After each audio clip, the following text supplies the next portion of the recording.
Hi అండి అందరికీ. Welcome to my channel జీవన శ్రవంతి. తొలి ఏకాదశి రోజు తీసిన వీడియో అండి ఇది. ఇలా ఇంట్లో పూజ చేసుకొని మా ఇంటి దగ్గరే వరదరాజస్వామి టెంపుల్ ఉంది, అక్కడికి వెళ్ళాను.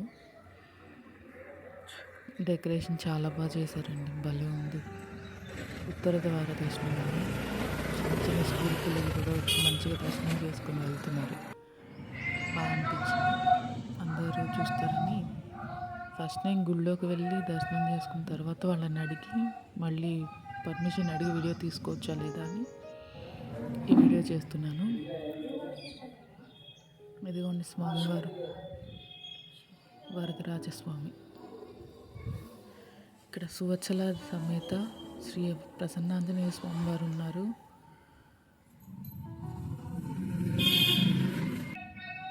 ఇంకా చెంచులక్ష్మి, రాజ్యలక్ష్మి దేవతలతో నరసింహస్వామి వారు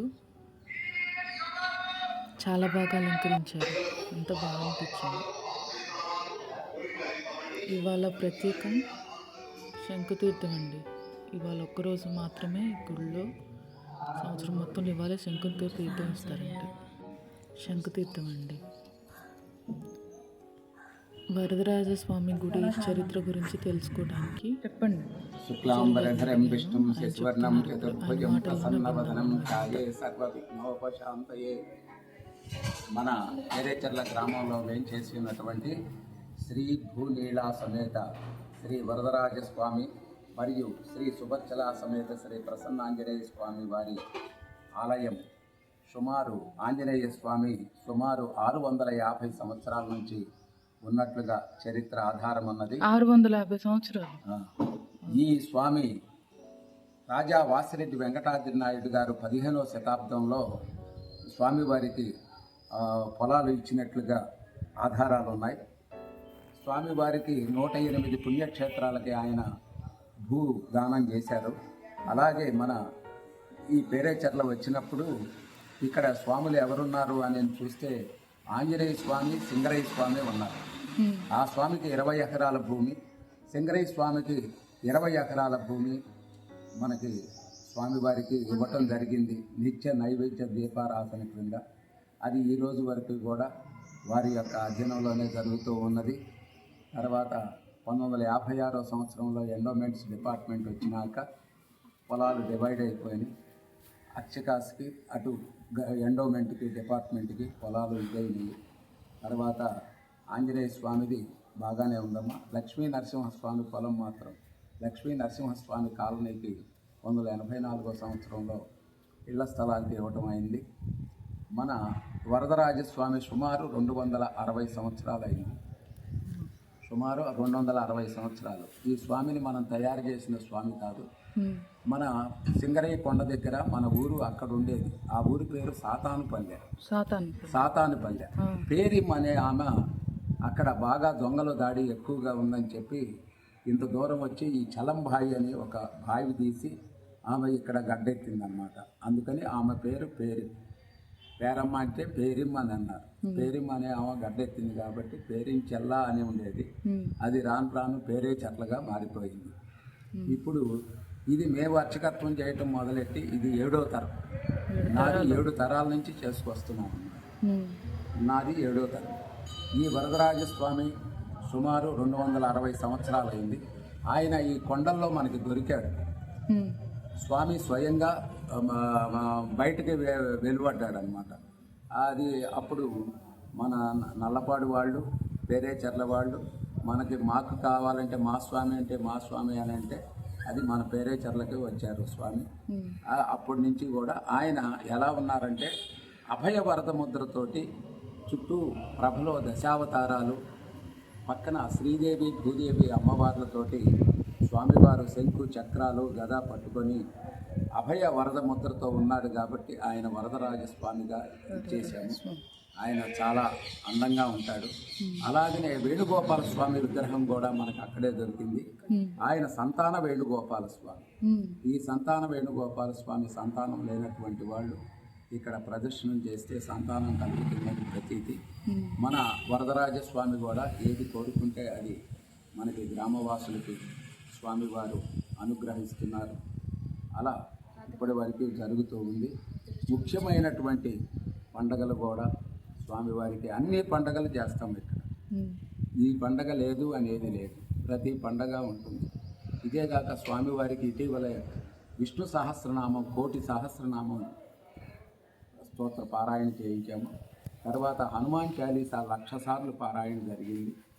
ఇప్పుడు వచ్చే జనవరిలో, ఫిబ్రవరి నెల మాఘమాసంలో లక్ష్మీ నారసింహ కరావలంబ స్తోత్ర పారాయణం కూడా జరుగుతుంది. కావున భక్తుల్ని ఇన్ని సంవత్సరాల నుంచి ఈ స్వామివారికి ఆదాయం ఏం లేదు, అసలు పొలం లేదు. ఒక దాత కళ్యాణోత్సవం కింద ఒక 9 ఎకరాల పొలాన్ని ఇచ్చింది. ఆ పొలాన్ని స్వామివారి ఖర్చులకై వాడుకుంటూ భక్తుల యొక్క సహాయ సహకారాలతోటి స్వామివారి పూజా కార్యక్రమాలన్నీ జరుగుతున్నాయి. ఇంత వేడుకగా చేసుకోగలుగుతున్నాం. కమలము అదన్నమాట. ఈ స్వామిక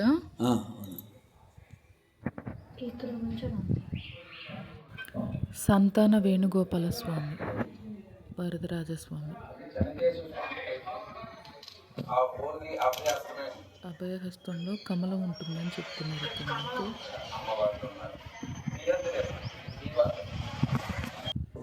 ఇక్కడ సంతాన స్వామి వారు కూడా ఆయన కూడా 600 చిల్లర వరకు మనకి తెలుసు. అంతకుముందు ఎప్పటి నుంచి ఉన్నాడో తెలియదు. పైన ఒక గాది కిందకి బండలాగా చదునుగా ఉందని చెప్పి, అది పనికి వస్తుందని చెప్పి అక్కడ నల్లపాడు రైతులు ఒక 6 అన్నదమ్ములు వాళ్ళు తీసుకొచ్చి దొల్లిచ్చి అక్కడికి వచ్చిన తర్వాత స్వామి అక్కడి నుంచి కదల. అప్పుడు వాళ్ళకి ఒళ్ళు పెరిగి స్వామివారు నేను ఇక్కడే ఉండదలుచుకున్నాను, నేను ఇక్కడ పూజలు అందుకుంటానని చెప్పి ఆయన అక్కడే నిలబడిపోయారు. గడ్డపలుకు లూటేయారు. అయినా కానీ గడ్డపలుకు లూటేసినందువలన వాళ్ళు 6 అక్కడ చనిపోయారు. ఆ రోజు ఆ సాంప్రదాయం ప్రకారం వారి యొక్క భార్యలు సహమనం చేశారు. కింద చెరువు ఒకటి ఉండేది, దాన్ని అక్కలమ్మ చెరువు అంటారు. అక్కడ సహమనం చేసి ఇచ్చేసారు వాళ్ళు. తర్వాత ఆ స్వామి అక్కడి నుంచి అక్కడే ఉండటం, అప్పటి నుంచి మన దగ్గర పూజలు అందుకోవటం. 15వ శతాబ్దంలో రాజా వాసిరెడ్డి వెంకటాద్రి గారు దానికి భూమిని ఇవ్వటం. అది తులాకాదశి పండుగ మనం ప్రబలైతే బాగా విస్తృతంగా చేయటం, భక్త మహాశయులు బాగా ఎక్కువగా రావటం, అలా జరుగుతూ ఆయన పేరు పెట్టుకుంటూ సింగరయ్య, సింగరమ్మ అంట అలా జరుగుతూ వేడుకగా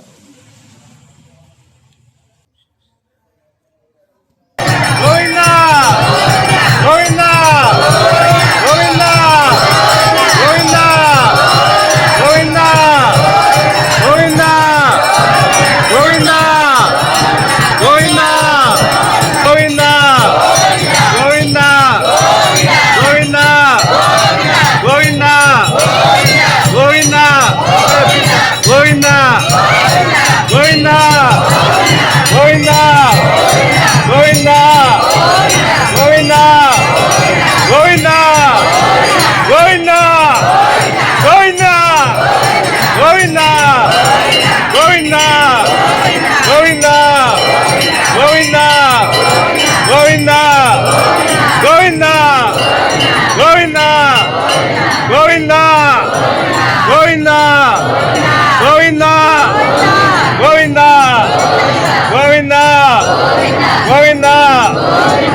గోవిందా గోవిందా ఏడుకొండలవాడ వెంకటరమణ